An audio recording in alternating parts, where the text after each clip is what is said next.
Welcome and thank you for tuning in to Cryptids, Creeps, and Conspiracy. The following content may involve explicit language and materials, so listener discretion is advised.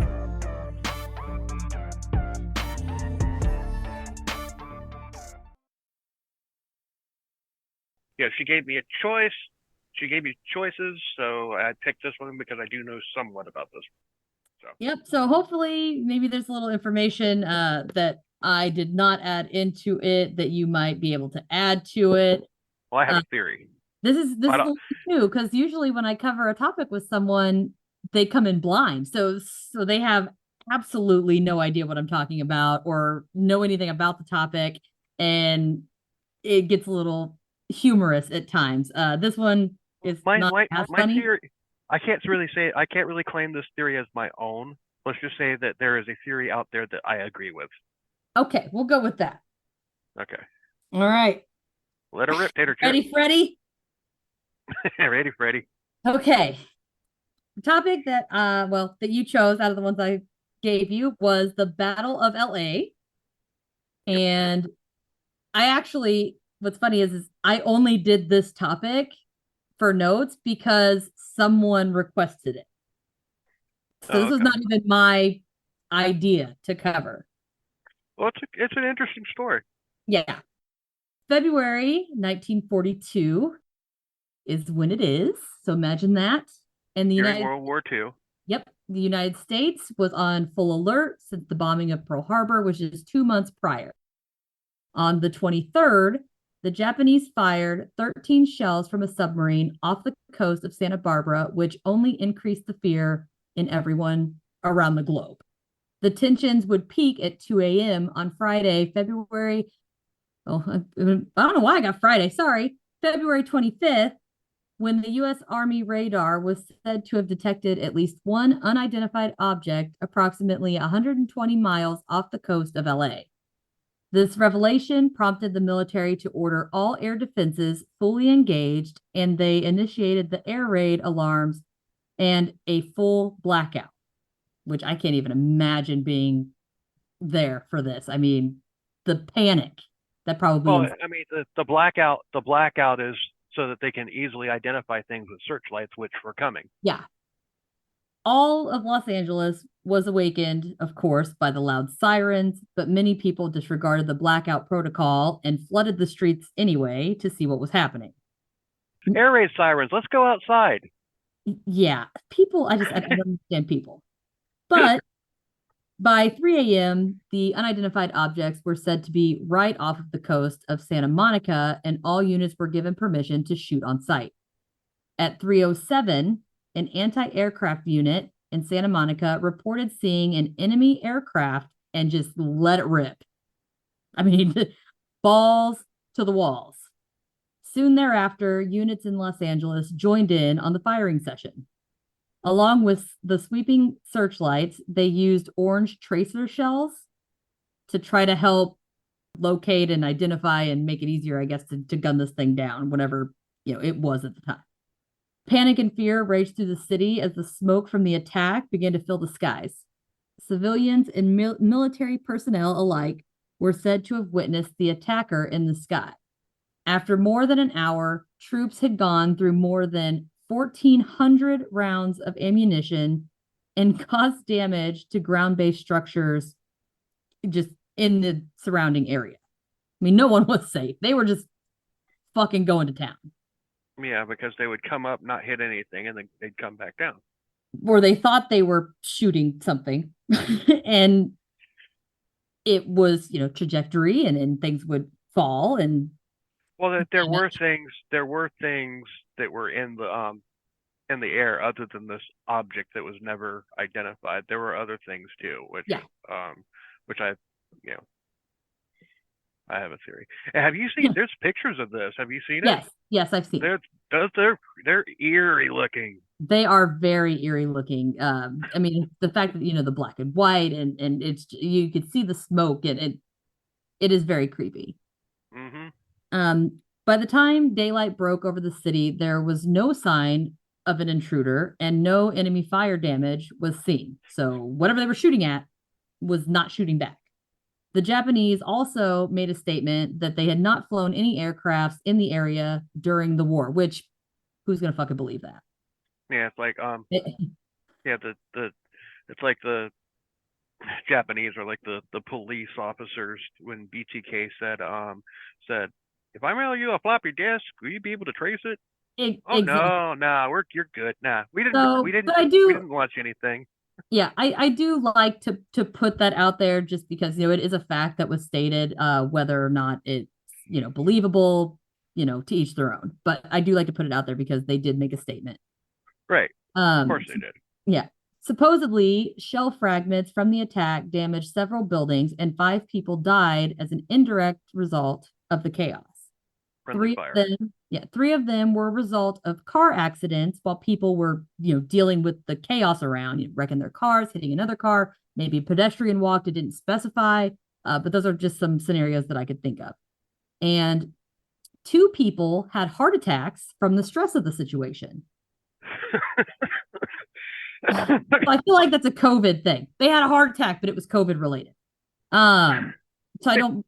They chalk it up to it. So I'm laughing. I'm not laughing because they had a heart attack and died. I'm laughing because you should have just stayed inside. You stayed inside, you're not going to get hit with the head by a spent mortar shell. Okay. You're not gonna have a heart attack because because of all the So here's my looking thing, though. lights that you're seeing. These people, maybe they worked third shift. They were on their way home when the chaos ensued. So that's possible. Even if these people were inside, it's very, very likely that they would have still had a heart attack. But it didn't specify whether or not they were inside or outside. It just said they had a heart attack. So think, you're an older person. You're already, in fear of the situation. All of a sudden, things are going off. You have lights, you got sirens, you got whether or not they're inside. I mean, people got windows, they have ears. They're still going to be panicking regardless of whether or not they're indoors or outdoors. And it was just 2 months outside of the Pearl Harbor attack, which showed that the Japanese were ready and willing to attack the United States. Exactly. And as you can imagine, unidentified objects in the early morning sky that left no remnants of an attack led people to assume there was some extraterrestrial explanation. The Los Angeles Times featured a photo that fueled the conspiracy theories on February 26th. The photo claims to show multiple searchlights lighting up an alleged alien craft. Unfortunately, the photo was reportedly modified before the publication, and the original photo conveniently vanished. Yeah. The War Department says that at least 1, but possibly 5 different unidentified aircrafts were seen over the city that morning. Project Blue Books was said to have investigated the incident, but it still says that it is unsolved and unexplained. Well, you see those pictures. You can clearly see the searchlights going up, impacting clouds. So it was a cloudy night. So of course, you're gonna have. So were there unidentified flying objects? Yes, but that wasn't because they were from outer space. It was just because of the fact that they couldn't see what they were because of all the clouds in the sky. Exactly. And my thing, we'll get to the thoughts and theories. I just have a few more bullet points here before we get into that. I've got, although skeptics say it was just a bad case of the jitters, ufologists are certain that the hits from the radar prove that UFOs were present during the attack. They say that there is a memo reported to have been found between FDR and the Army's Chief of Staff, George Marshall, that was leaked. And it supposedly says, I'm not seeing the actual memo, but supposedly it says, quote, "This headquarters has come to the determination that the mystery airplanes are not of earthly origin, and according to secret intelligence sources, they are in all probability of interplanetary origin," end quote. And of course, the main theory was that everybody has, all the skeptics, is that with a bunch of rookie shooters. They were on edge. They just, they were nervous. They were scared. And in response to, post Pearl Harbor, were just simply lighting up some weather balloons by mistake. That's a plausible theory. Yeah. But those are all of the facts facts that I was able to go. I didn't go deep into who and what and conspiracy and theory. I just wanted to give, here's the facts and see like what your thoughts are. My thoughts are it wasn't a Japanese attack. It was a stage. It was a staging experiment. Sorry, my dogs are going crazy. The Japanese probably sent some inflatable like balloons or something like that over there just to see what we would do. They launched the shells 13 miles off the shore, and then later on, probably from a submarine, they deployed these balloons that went over the city to see what kind of defenses the air defense the city itself had. Yes, and I do want to point out, I'm glad that you kind of brought up this balloon thing during this time frame. There might be a whole nother episode that I'm going to do concerning this, but there was a very famous photo taken. There was a man with his daughter and whatever. He turned around to take the picture, and there was a figure or a being in the photo that was not there when he took the photo. But there's a balloon thing, and I found that Japan was they're taking all these balloons and they're loading them. They basically made hot air balloon bombs, and they launched like thousands of them up to just hitch. There's I wish I could think of the name of it. There's like a jet stream or a wind stream that they calculated that if they released all of these balloons, that they would periodically fall in the United States and strategically blow people up. And there was a story of one of these balloons had landed. It didn't immediately explode, but there was a church group out on like a picnic or something, and they stumbled across it, and it actually killed a bunch of kids and a preacher. And so they really were using this balloon style attack during this time frame. Well, they were, but that's not what this was. They were looking to do Pearl Harbor in Los Angeles. Yeah, see, I don't know that much about what was located in Los Angeles to know whether or not from a military standpoint it would be. There's military bases in Los Angeles. I can't name any. I just didn't know if it was as big as Pearl Harbor. You know what I mean? Well, collectively, all of them probably. So they do this experiment just to see what kind of defenses they have, and obviously they didn't like the results because there was never an attack on Los Angeles. So what are your thoughts on the photo? Like the thing that wasn't there when he took the picture? No. The actual one that was posted by the Times on the 26th. Like the famous Battle of LA photo. Oh, it's just, I mean, it's been a long time since I've seen it, but it's creepy as hell. I mean, it's just like, what it reminded me of, and I'm gonna go totally sci-fi geek here, but in the TV show Stargate Atlantis, which the theory that is there's this on this distant planet, or there's this Atlantis is an underwater structure that can surface and then submerge, surface and submerge, and it's a fortress, it's a city, and at one point it gets under attack and they just light up all the defenses and everything, and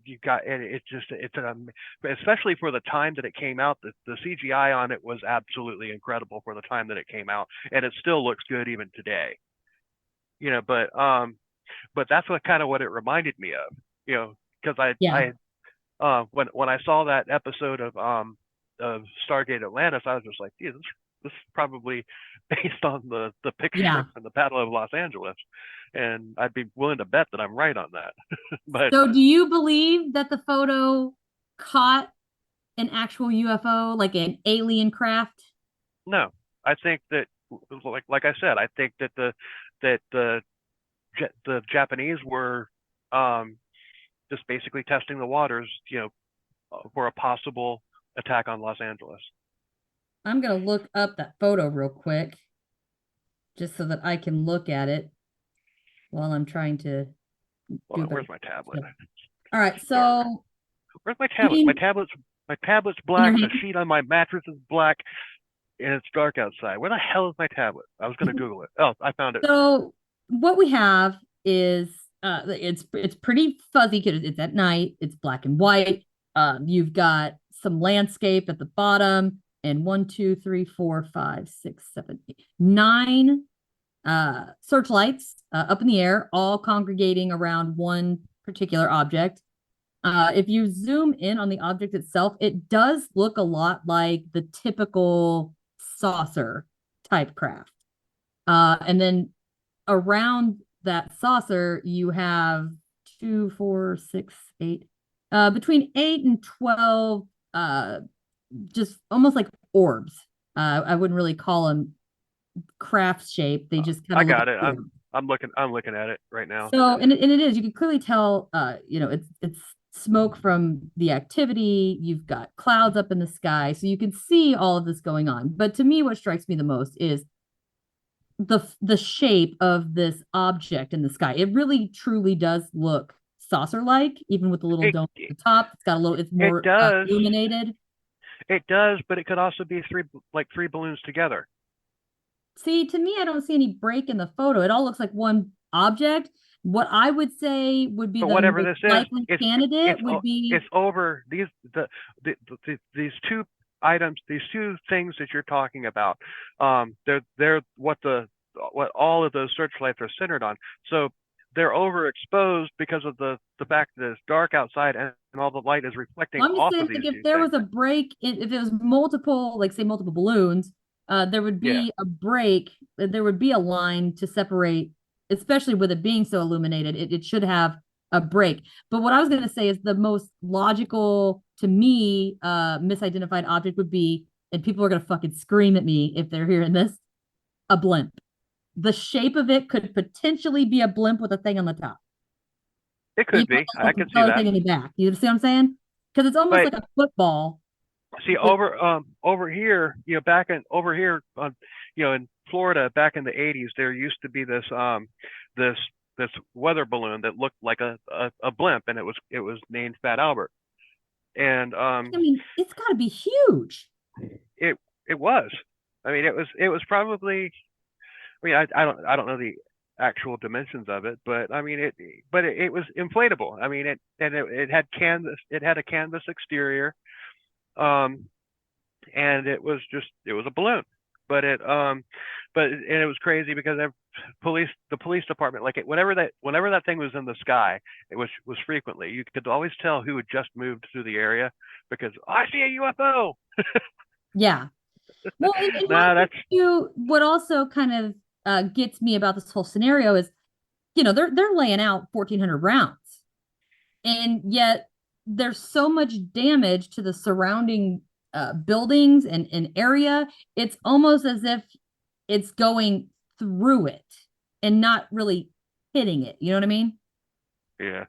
That's what but my thing is, it would be nice if I could find, which I couldn't find anything while I was looking, was how did it move?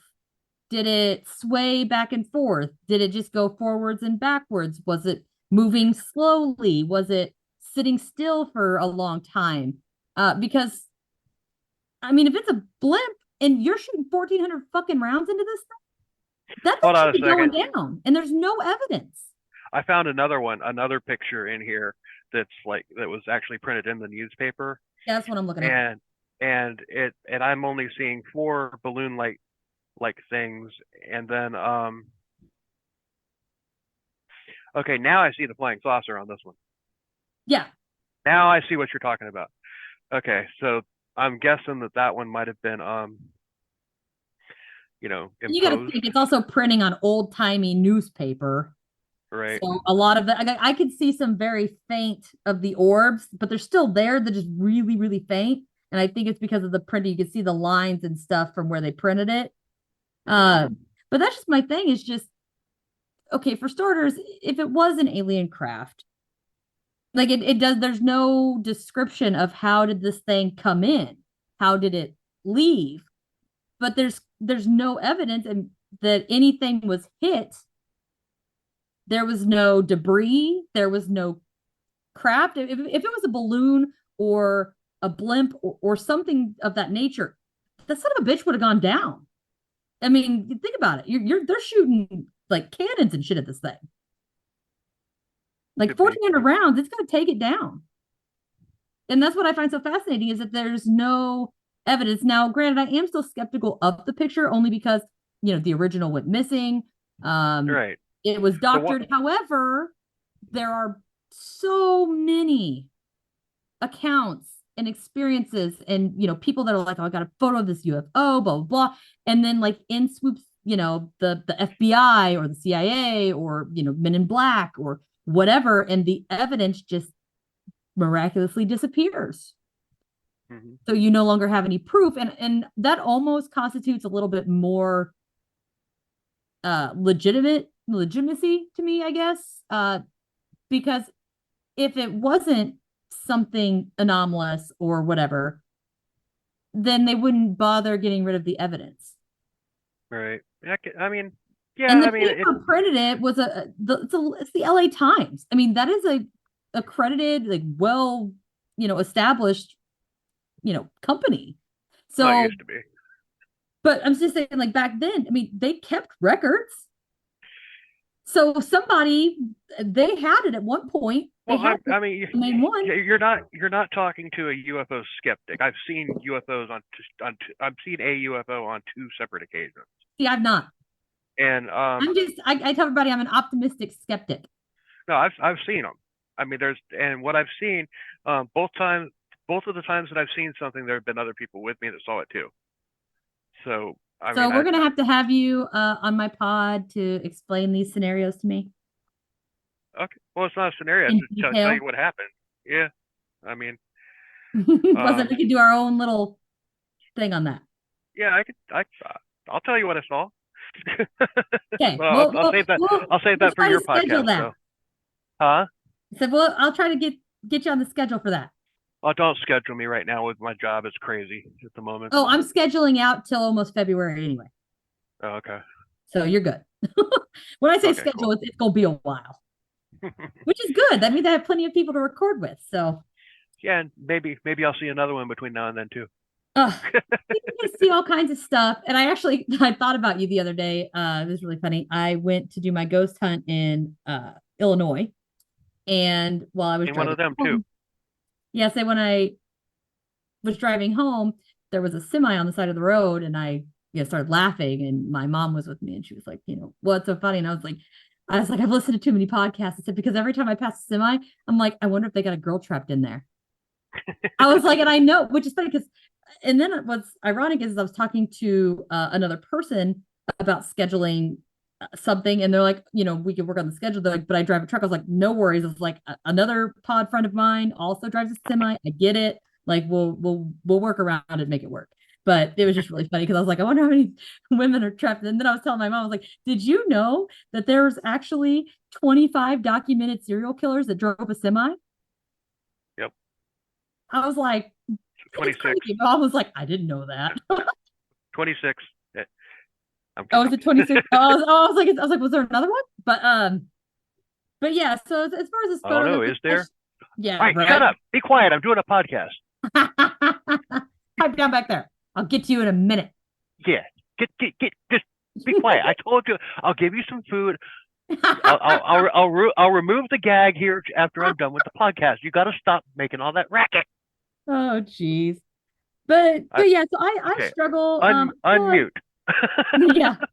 I feel like there's just not as much evidence on the whole scenario that I would like. There's details that would make it or break it for me that are missing. It could go either way, like I said. But my other thing too is this thing just shows up out of nowhere. Everybody starts panicking. If it was a balloon or a blimp or whatever, I mean, this thing would be crawling. Well, you see, the amount of the um the U.S. had a lot of folly after World War One. It's like the United States did not get have any type of attacks or whatever during World War One.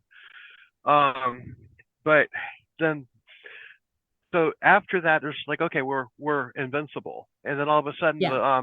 the Japanese come in and they punch us in the nose with Pearl Harbor, and at that point, it's just like, oh crap, we aren't Like we're vulnerable. invulnerable. Yeah. So it's just like so this happened that the Japanese were trying to do our figure out what they were looking, like I said, they were looking into the possibility of attacking Los Angeles. So this was a test run, and this at least what I think anyway. But as far as the cover up is concerned, now you can't cover up an operation like that.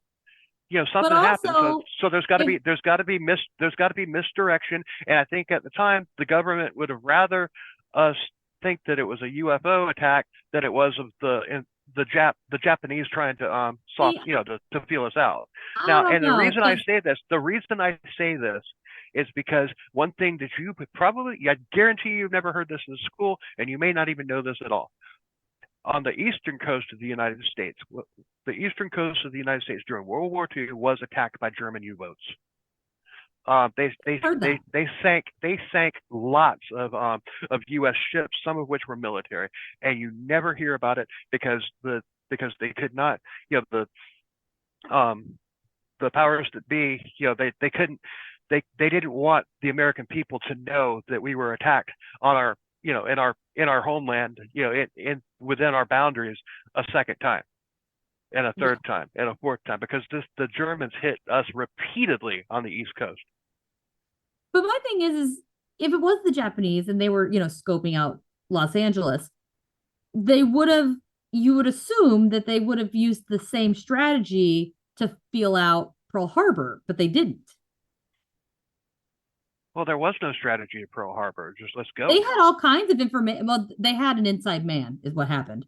Actually, I just watched a whole documentary on it like a few weeks ago, but I can't remember all the details. But there was like an inside man feeding him. Like they had like floor plans and shit. Like they were ready. So right.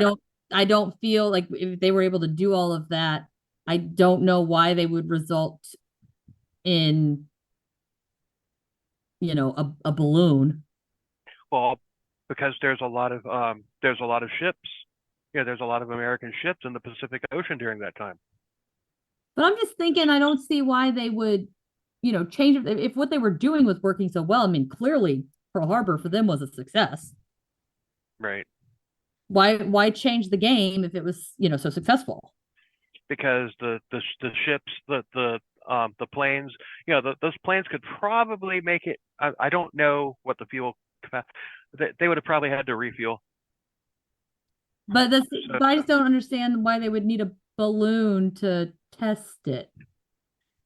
Just to see what was there. Because you're not going to be able to put an aircraft carrier off the coast of the United States.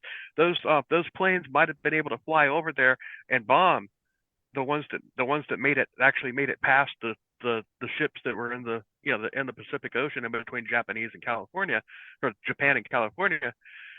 There were ships out there. They would have needed to put an aircraft carrier out there so that those planes could take off from and land back on, because they're not going to be able to fly from Japan, bomb Los Angeles, and then make it all the way back on one tank of fuel. Yeah, I just feel like like I said, there's not enough information for me to 100% say whether or not I believe it was or was not. The only things that get me are, like I said, there's no evidence that anything got shot. There's no debris. There's no balloon, blimp. There's no Well, if on the ground, which there should. Okay, you're breaking up really bad. If they were shows up out of nowhere, I am. Yeah, you are. Hold on. Yeah, there we go. My thing, whatever reason, is giving me fits. Oh. It says my internet's being weird.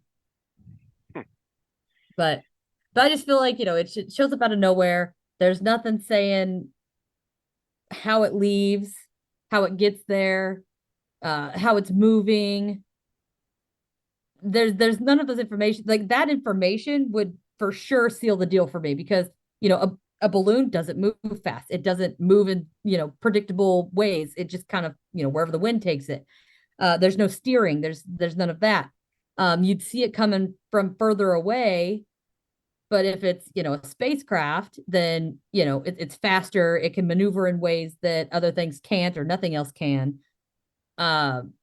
You could very well not see it because either due to cloaking or just the mere speed of it getting in and out.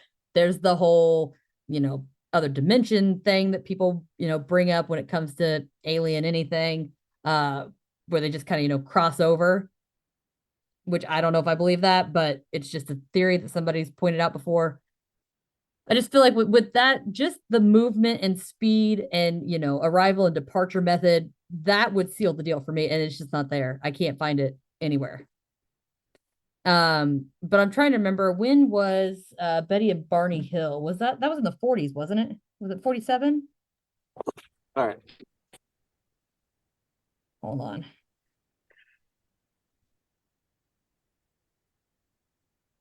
Like, he's Huh? like, is it all, my friend's over here? Is it all right if she stays till like 9? I'm like, sure, I ain't gonna be home by then. Clean the house. All right, so Betty and Barney Hill, like that didn't even happen till 61. Right. I think. Yeah, September 19th to the 20th, 1961. And that was really the first one, if I am not mistaken, that kind of initiated this whole That extraterrestrial one, shenanigans. Betty and Barney Hill, there's the people out there that call bullshit on them, but there's also a lot of people that actually do believe that really did happen to them. So I'm going to research them. I haven't done it yet. I'm on the fence about it. So now I have spoken with Travis Walton. I actually met him and talked to him. I got a picture with him and everything last week or week before last when I was at the convention. He's absolutely amazing. He's just a cool dude. But I like 100%. Yeah, I mean, when he talks to you, it's crazy. But okay, so the first well-known UFO sighting was in 1947 near Mount Rainier in Washington. And so that's still 5 years after this. So I feel like if this was supposed to be the government saying, oh yeah, believe that it's a UFO, I feel like there would have been more sightings reported after this happened as opposed to 5 years later. Yeah, I agree with that. So that's what makes me also feel, because the government's very much, cover up of everything. So it makes it kind of hard to factor that in. But I just can't get past like I said, the arrival and all of that. I'm on the fence. I'm not sure I would say I believe it happened. I believe Travis Walton. I do Oh believe yes. that. Oh yes. Like I said, I've talked to him and I've watched, documentaries on him as well. And it is, to me, in his situation, there were details. It was that there were 6 witnesses, or I think there were 6 of them. And they saw stuff happen. Then he went missing. They took police dogs out. They took trackers out. They took, tons of people out searching for any trace of this man. And it was just gone. I mean, there was no record. Like, it's like they followed to a certain point and then poof, he's gone.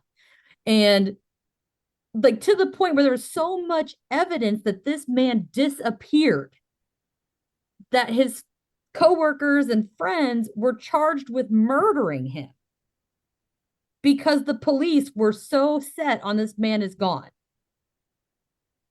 And then he just shows up 5 days later. I mean, it's just, and he clearly looks like he's been gone for 5 days. Like this big thing that he talked about was, he had 5 days worth of facial hair, that kind of stuff. And to me, there's so much there. Now, what he experienced while he was on the craft is really the only thing that I'd be like, I don't know. I mean, who knows? But the fact that he's telling the story and everybody else has such collaborating evidence or cooperating evidence, it's, I'm like, he would, like, why would he lie? You know what I mean?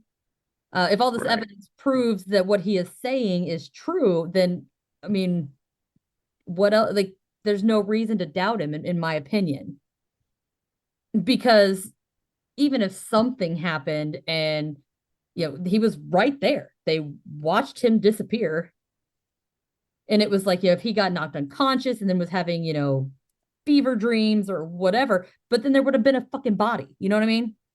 Right. So there's no reason to, in my opinion, to kind of doubt what he says. Any stuff. I mean, there's no variations of the stories. People are taking polygraphs.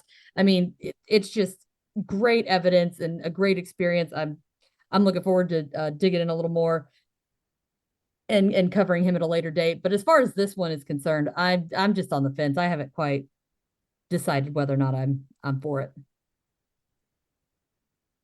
Yeah. But yeah, so that's what I got. Well, cool.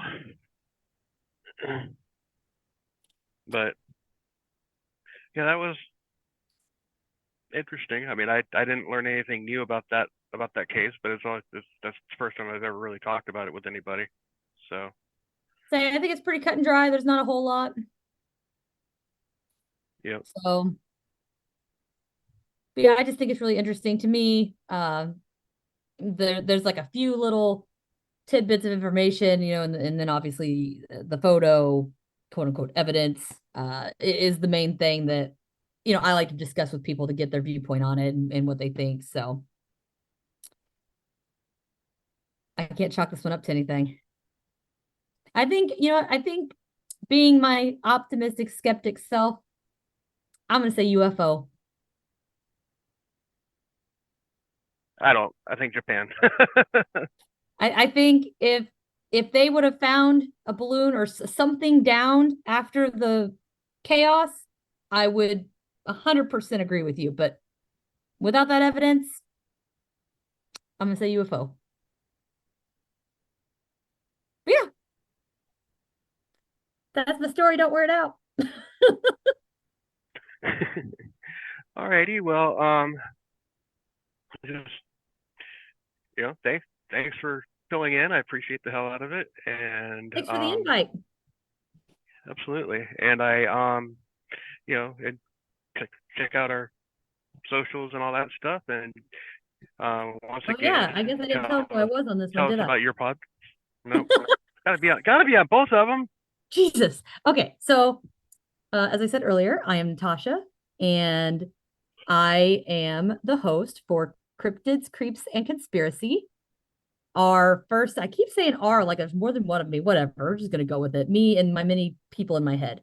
The first episode is going to be coming out Christmas.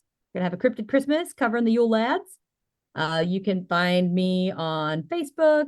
I've got Instagram. I've got TikTok. I have cryptids, creeps, and conspiracy at gmail.com.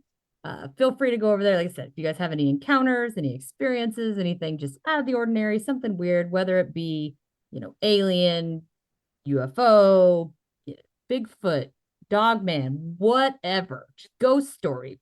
As long as it's true. I don't really do ghost stories that I can't find some backup for, but true ghost stories. Contact form will get me. I mean, everything's right there on the website. I had a blast, and now if these people would just hurry up and get me out of here, I can go home. I say well, my battery is about dead, and I hear 2 sets of footsteps outside my door. So I think they're waiting for me. All right. Well, you have a good one, and until next time, later. See ya. All right. Bye. And that wraps up our episode for today. Please rate and review the show wherever you listen to help me out and make the podcast easier for others to find. And don't forget to follow on Facebook and Instagram and check out the website at www.cryptidscreepsandconspiracy.com. There you can find episodes, links to the social media, leave a review, find the link to the merch store, and donate to support the continuation of this pod. You can also find the link to the Patreon page. I hope to see you next time.